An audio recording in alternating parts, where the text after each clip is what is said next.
If you have a Bible and you find it helpful, please turn in it to Luke chapter 18. This is where we'll be spending our time. I probably should get mine out. That would be helpful. I thought I put it in the bag. Apparently not.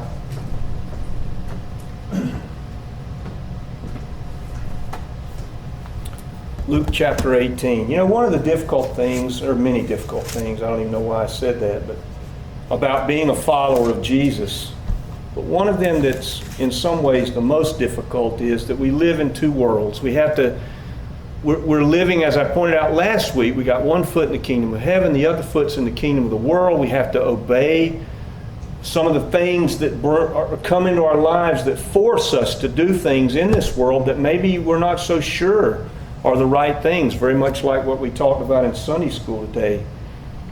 And then there's a paradox for us to live within as well, and that paradox is you and I, as human beings, are absolutely the most important things we know of to God in the universe.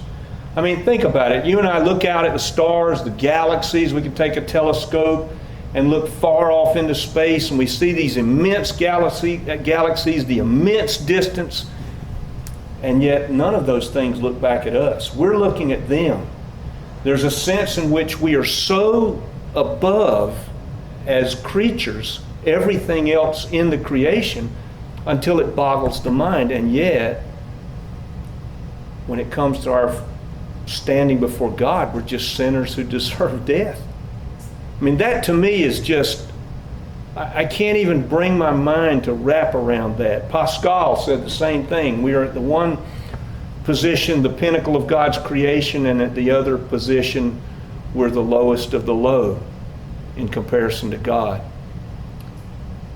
Let us take a look at the text and see what it would tell us. In verse 9 of Luke chapter 18, verse 9, chapter 18, Jesus spoke this parable to some who trusted in themselves and were righteous and despised others. Two men went up to the temple to pray. One was a Pharisee, the other was a tax collector. The Pharisee stood up and prayed thus with himself, God, I thank you that I'm not like all these others, extortioners, unjust, adulterers, or even like this tax collector here. I fast twice a week. I give tithes of everything I possess. And the tax collector, though, standing afar off, wouldn't even raise his eyes to heaven, but beat his chest and said, God, be merciful to me, a sinner. Jesus said, I tell you that this tax collector went down to his house justified rather than the Pharisee. For everyone who exalts themselves will be humbled. Whoever humbles themselves will be exalted. Like last week, Jesus is using two very stark comparisons, two very starkly different people. As we talked about in Sunday school, it's almost like the poles of a spectrum. You can't get any further apart than these two people in the Jewish culture.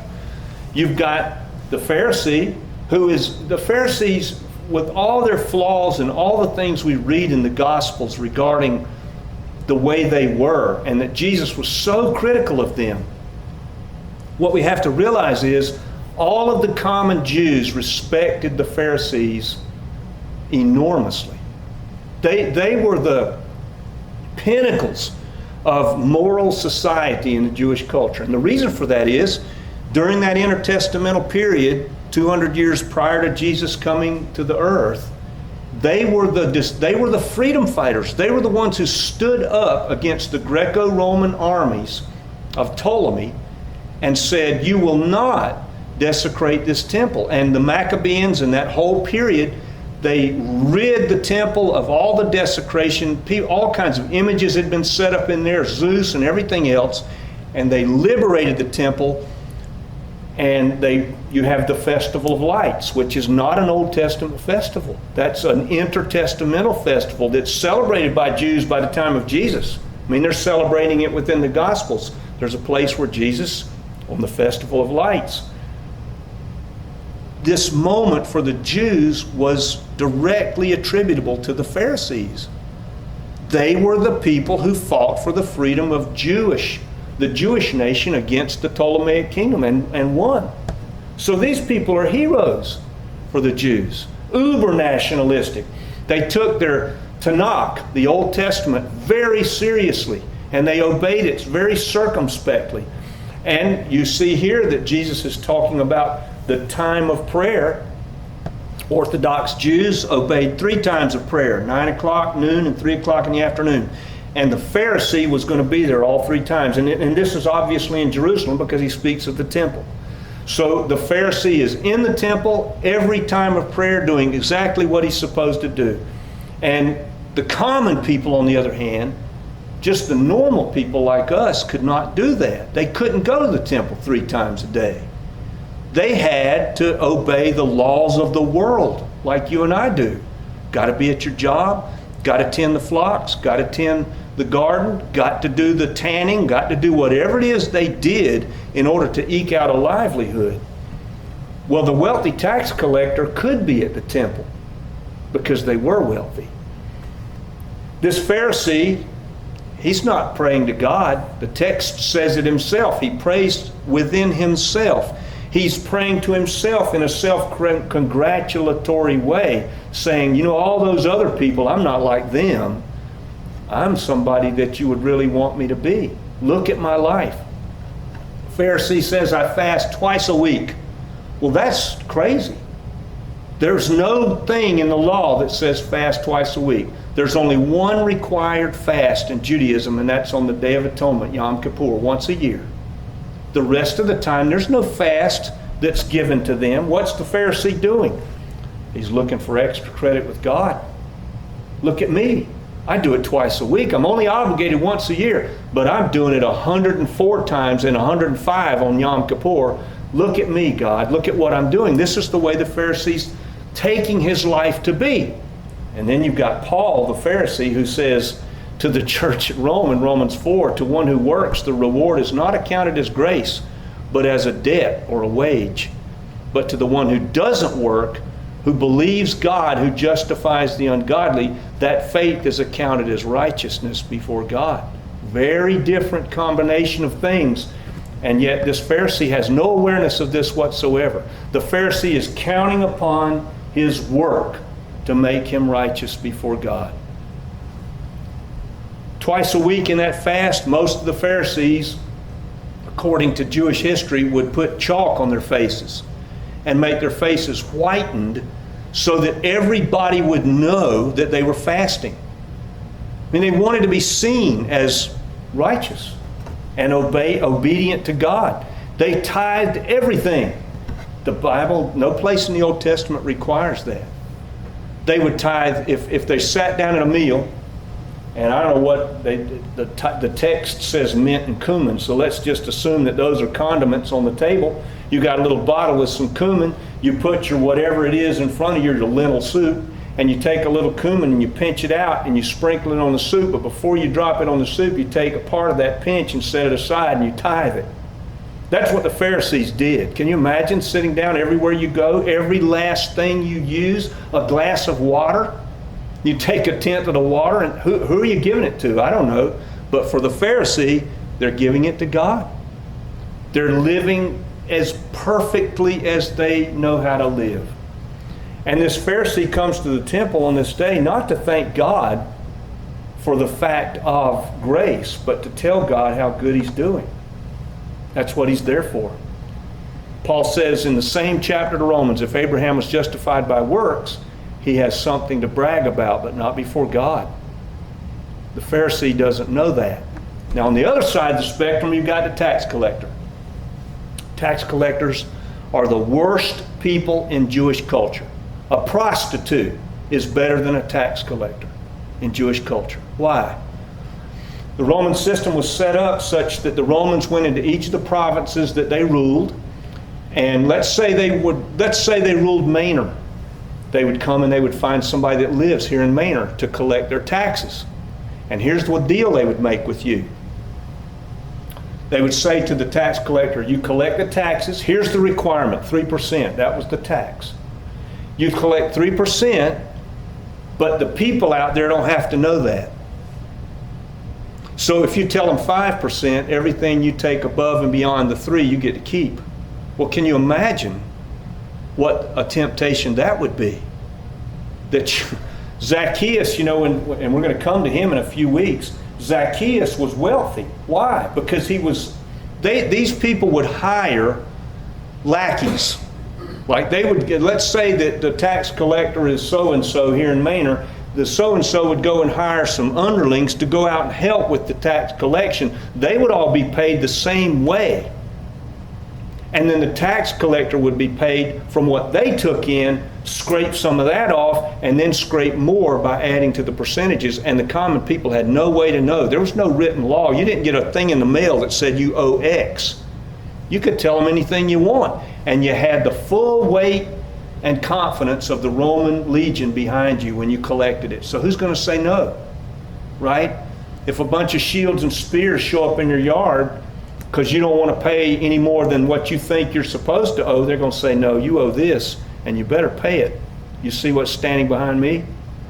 So that's why the tax collectors were seen as lower than a prostitute, because they had literally become like pimps to the Jewish nation. They were Jewish nation's pimps because they had sold out their own kinsfolk on behalf of enriching themselves on their backs. Can you imagine how you would feel about somebody like that?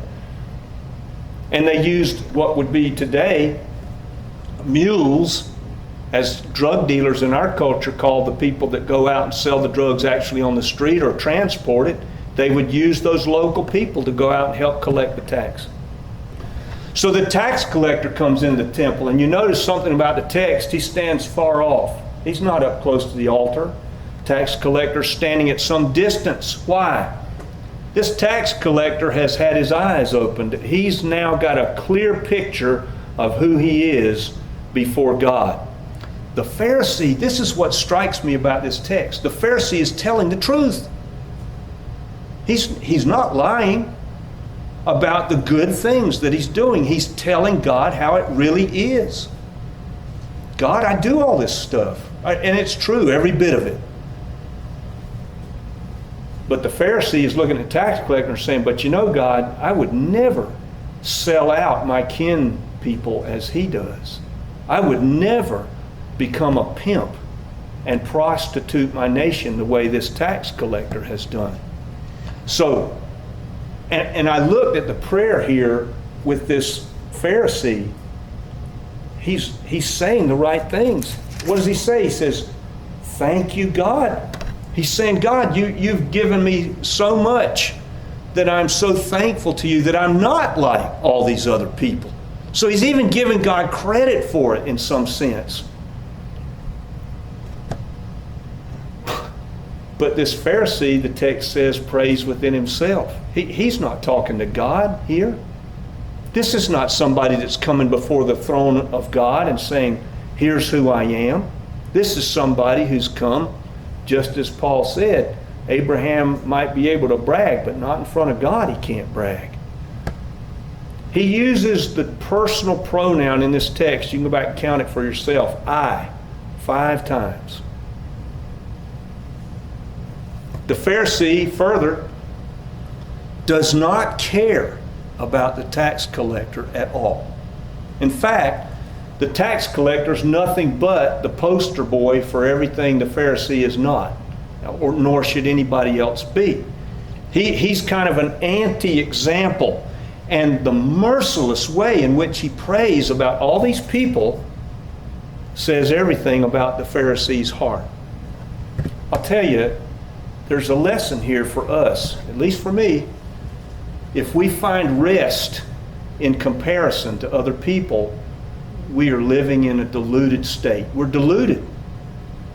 To think that I could look at Tom or Toby or anybody and say to myself, look at me, I'm not like that.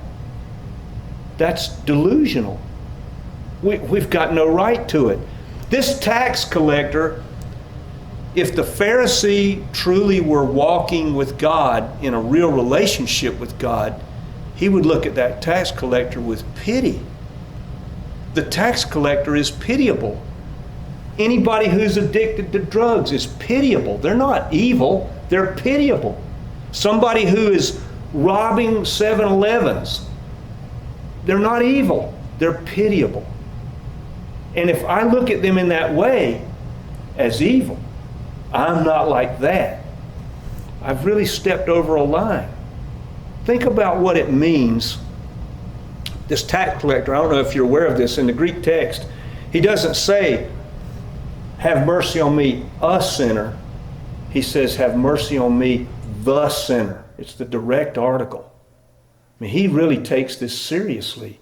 This really means something to him. And he's coming into the temple and saying, I have nothing to bring here of myself. All I can do is come here with empty, dirty hands and ask you for mercy, God. That's all he can do. That is so different than the Pharisee. And yet I wonder, for you and me, how often do we look at those around us who are pitiable and we look at them as evil? That maybe they disagree with us governmentally, or they disagree with us regarding whatever, and we look at them as evil, when in fact what they are is no better than we. They're pitiable. I have a relative years ago, and I racked my brain trying to remember whether it was before we moved back to Waycross or prior. I cannot remember.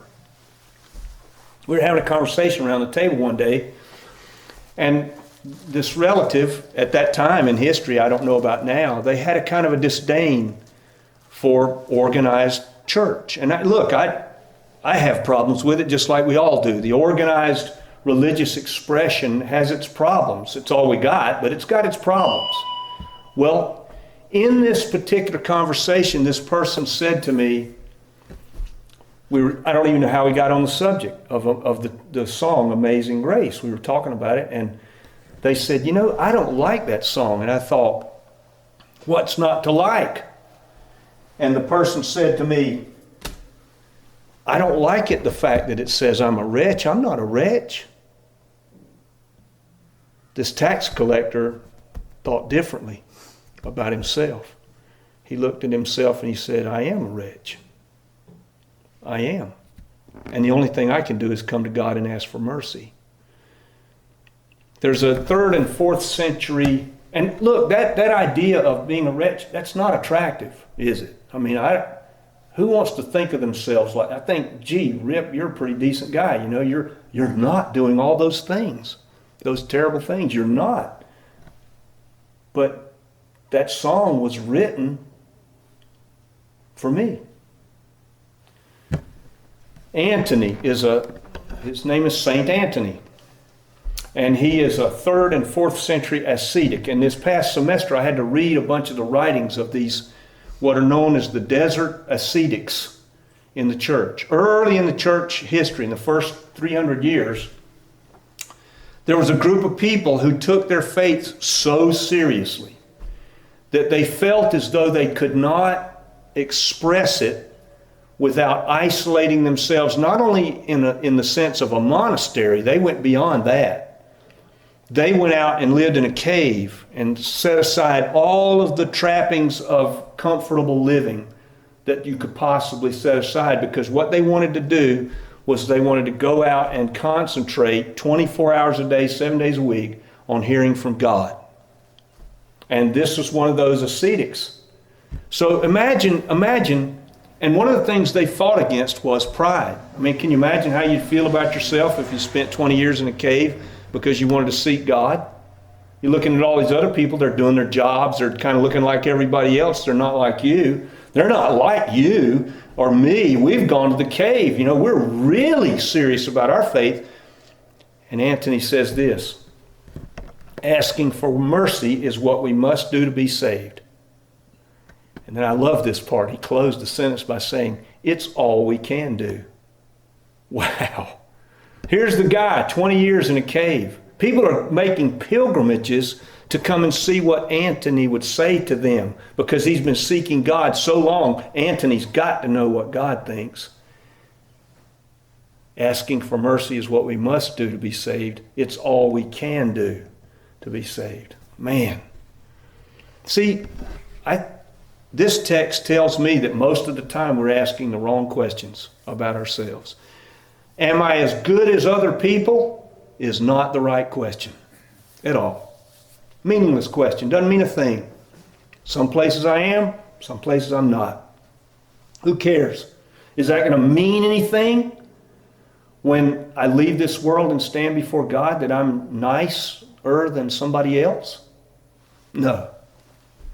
The question is, am I as good as God? That's the only question that counts when it comes to this. I think about the thief on the cross. That's the question the thief is asking. He knows why he's been nailed up there. And when he says to Jesus, remember me when you come into your kingdom, he's saying, I know who I am. And I don't have anything that I can bring. I remember when we lived in Pennsylvania, and there are these houses that are covered with serpentine stone. You may not know what serpentine is. It's a sedimentary rock. Sedimentary means the rock is layers, and it's been put under such pressure and heat way down deep in the earth by volcanic activity until it's turned into a rock. But serpentine, you can take a car key, and scratch it, and it'll just flake off. It's not really hard. Although there's a lot of it in Pennsylvania, and if you have to dig a foundation and you hit it with a shovel, it seems really hard. But as a rock, it's just not that hard. Well, lots of these old houses are built they put serpentine for the outer walls. The walls would be 18 inches thick. And the stacked serpentine would just be randomly stacked, and then they would put mortar between them, but the serpentine, water would get into it, freeze it, and then pop pieces of it off.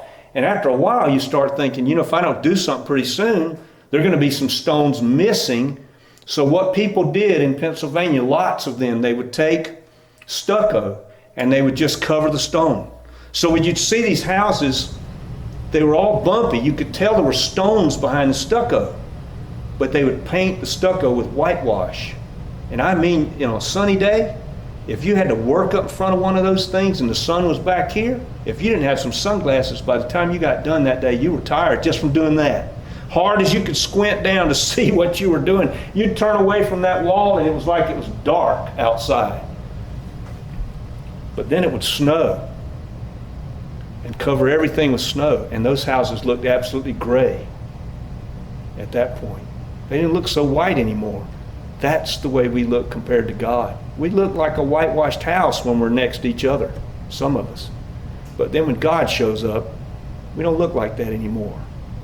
And the only question we ask is, am I as good as God? And I think we all know the answer to that.